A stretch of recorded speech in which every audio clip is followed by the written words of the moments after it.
嗨，各位，今天要跟大家介绍我们的 SK2 晶莹剔透的小碗电子秤。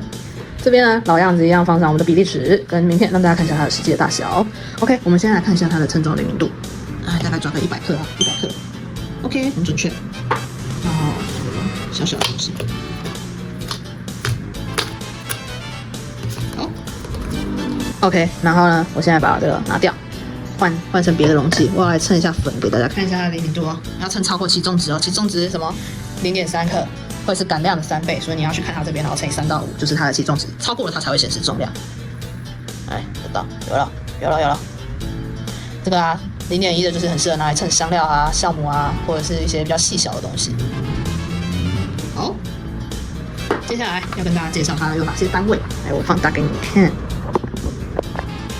公克是必备的嘛。再来斤、盎司、磅 ，OK， 好，那这台呢，它这个碗呢，就是可以拆下来洗的嘛，它是本来就有附塑胶的。好，来看一下它是用哪一种供电，它是这种大的3号电池2个，或者是呢，你也可以把它就是拿下来，然后这边有一个单孔的，你如果有那种这个9V 的单孔电源线，你也可以就是插着，就接着像微波炉那样接着使用，这也是可以的。它就设计了2种供电模式，非常的方便。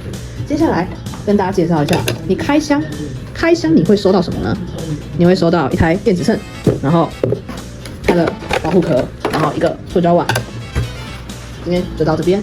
如果对这台有兴趣的，欢迎底下资讯栏有它的购买模式。如果你不知道你想要的是哪一种秤的话，欢迎加我们官方 LINE 跟我们聊聊，让我们挑选最适合的给您。